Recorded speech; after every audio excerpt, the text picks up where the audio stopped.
Travel academy বিডিতে স্বাগতম। আজকে আমরা শিখব কীভাবে অ্যামাডিউসের প্রাইস চেক করতে হয় এবং প্রাইস চেক করার নিয়মগুলো কী তা আমরা ধীরে ধীরে শিখব এবং নিয়মগুলো কী তা আমরা জানব। তাহলে চলো আমরা শুরু করি। আমরা পূর্ববর্তী ক্লাসগুলোতে দেখেছি কীভাবে পেনার ক্রিয়েট করতে হয়, কীভাবে প্যাসেঞ্জারের নাম এড করতে হয় এবং পেনার ক্রিয়েট করার নিয়মগুলো কী তা আমরা জেনেছি এবং শিখেছি। আগের ক্লাসগুলো যদি কেউ না দেখে থাকেন তাহলে আমার পূর্ববর্তী ক্লাসগুলো রয়েছে, সেই পূর্ববর্তী ক্লাসগুলো দেখে নেবেন এবং শিখতে পারবেন কীভাবে ব্যানার ক্রিয়েট করতে হয়। তাহলে আজকে আমরা দেখব কীভাবে অ্যামাডিউসের প্রাইস চেক করতে হয়। অ্যামাডিউসের প্রাইস চেক করার জন্য বিভিন্ন নিয়ম রয়েছে এবং প্রাইস চেক করাটা খুবই গুরুত্বপূর্ণ। প্রথমে আমরা এখন নামগুলো এন্ট্রি করে দিচ্ছি। প্যাসেঞ্জারের লাস্ট নেম, ফার্স্ট নেম, এভাবে আমরা ইনফ্যান্ট নেম এবং চাইল্ড নেমগুলো দিব। তারপর আমরা দেখব কীভাবে প্রাইসগুলো দেখতে হয়। আশা করি আমাদের ভিডিওর পাশে থাকবেন এবং কীভাবে প্রাইসগুলো দেখতে হয় তা আমরা ধীরে ধীরে শিখব। এখন আমাদের ইনফ্যান্টের নাম অ্যাড করতেছি। অ্যাড করার শেষে আমরা দেখব কীভাবে প্রাইসগুলো দেখতে হয়।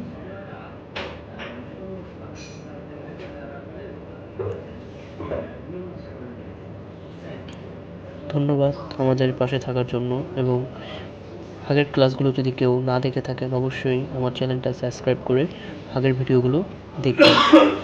আজকে আমরা দেখব অ্যামাডিউসে কীভাবে প্রাইস চেক করতে হয় এবং প্রাইস চেক করার নিয়মগুলো কী কী এবং আমরা কতভাবে প্রাইসগুলো দেখতে পারি। তাহলে আজকে আমরা অ্যামাডিউসের প্রাইসের উপরে ভিডিওটা তৈরি করেছি। অবশ্যই আমার ভিডিওগুলো দেখবেন এবং সাবস্ক্রাইব করে রাখবেন এবং আপনাদের যারা বিগিনার রয়েছেন, আমার ক্লাসটা মূলত বিগিনারদের নিয়ে শুরু। আমরা আস্তে আস্তে রিইস্যু এবং রিফান্ডের কাজগুলো দেখব। এখন আমরা শিখতেছি কীভাবে পিএনআর ক্রিয়েট করতে হয়, নাম অ্যাড করতে হয় এবং আজকে আমাদের ক্লাস প্রাইসিং নিয়ে। সো আজকে আমরা দেখব কীভাবে প্রাইসিংগুলো দেখতে হয় অ্যামাডিউসে। তাহলে ফার্স্টে আমরা ইয়ানকি ক্লাস ধরেছি। তাহলে এফএক্সএক্স করার পর আমাদের সামনে একটা ফেয়ার এসেছে 98,000 adult fair, 75 CH child fair এবং 24,000 ইনফ্যান্ট ফেয়ার। তাহলে আমাদের প্রাইসগুলো দেখা হলো। এটাও আর্টিকল ইয়ানকি ক্লাস, আমাদের সেম ক্লাস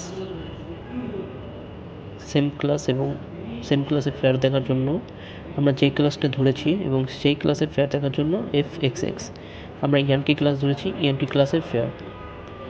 এখন যদি আমরা লোয়েস্ট ফেয়ার দেখতে চাই তাহলে সেম ফ্লাইটের সব থেকে লোয়েস্ট ক্লাস বা লোয়েস্ট প্রাইস কোনটা দেখতে চাই তাহলে কি কমন ব্যবহার করব।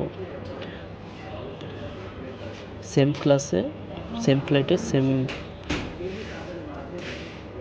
এফএক্সআর, আমাদের সেম ফ্লাইটে সব থেকে কম প্রাইস কোনটা দিচ্ছে আমরা দেখব। এখন লিমা হ্যারি, আমাদের আগে ছিল ইয়াঙ্কি। তাহলে আমাদের নতুন আপডেট প্রাইস কোনটা দেখি। FXR lowest available fare 24,000, 47,000 adult fare, 36,000 child এবং ইনফ্যান্ট হলো 11,000 টাকা।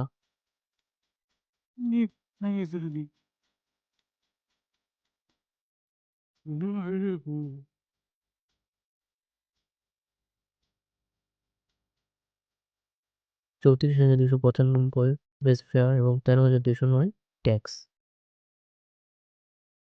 টোটাল প্রাইস হলো 47,000 টাকা। তাহলে এফএক্সআর হলো লোয়েস্ট অ্যাভেলেবল ফেয়ার। আমাদের যখন আমরা সেম ফ্লাইটে সব থেকে কম প্রাইস কোনটা রয়েছে সার্চ দেওয়ার জন্য আমরা এফএক্সআর করব। এফএক্সআর করলে আমাদের লোয়েস্ট অ্যাভেলেবল যে ফেয়ারটা থাকবে আমাদের শো করবে। তাহলে আমরা আর FXL হলো lowest possible available fair. FXL করলে আমাদের যে প্রাইসটা দেখাবে এটা অ্যাভেলেবল থাকতেও পারে, নাও পারে। এখন যখন বিমানে এই প্রাইসটা ওপেন হয়েছিল বা বিমানে যখন এই ফ্লাইটের প্রাইস দিয়েছিল, লোয়েস্ট প্রাইস ছিল FXL। এখন এই প্রাইসটা থাকতেও পারে, নাও থাকতে পারে। এই প্রাইসের উপর কোনো গ্যারান্টেড নেই। তাহলে FXL হলো লোয়েস্ট পসিবল ফেয়ার।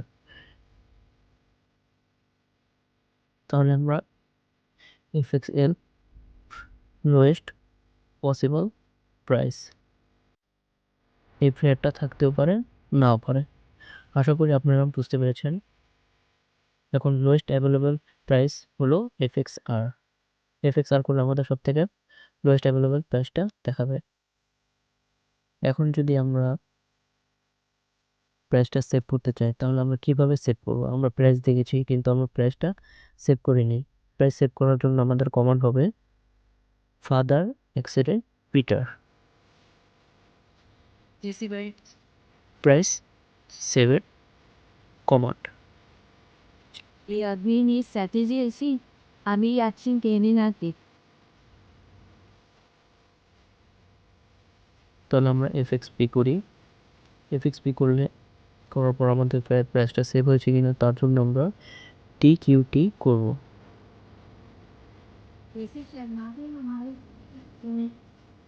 TQT করলে আমরা দেখতে পারবো আমাদের প্রাইসটা সেভ হয়েছে কিনা।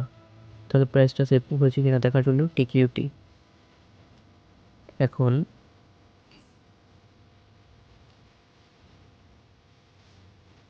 আমাদের আরেকটা কমান্ড দেখব, শেষ কমান্ড, এবং FXB হলো lowest lowest fair plus save. আমি যদি FXB করি তাহলে আমাকে FXR এবং FXP করে সেভ করা লাগবে না। যদি আমি FXB করি তাহলে আমার সব থেকে লোয়েস্ট প্রাইস যেটা থাকবে এবং আমার ফ্লাইটটাও অটোমেটিক টেস্টি হয়ে যাবে বা টেস্টি ক্রিয়েট হয়ে যাবে, যেটা ফ্ল্যাট সেভ করে হলে। তো ফ্ল্যাটটা আমার সেভ হয়ে যাবে। FXR প্লাস FXPর কমান্ডটা একসাথে রান করে FXP। তাহলে যদি আমি FXB করি তাহলে আমাদের দুইটা কমান্ড ব্যবহার করা লাগবে না, FXR প্লাস FXP। এখন আমরা আমাদের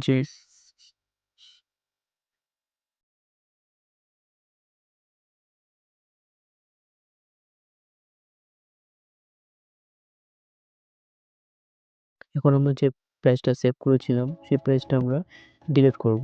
তাহলে ডিলিটের কমান্ড কি? TTE/all। এখন আমরা FXB করলে দেখবেন আমাদের অটোমেটিক প্রাইস সেভ হয়ে যাবে, তাই TQT। তাহলে বোঝা গেল আমরা কিভাবে প্রাইস সেভ করব এবং প্রাইসগুলো দেখব তা সুন্দরভাবে দেখানো হয়েছে।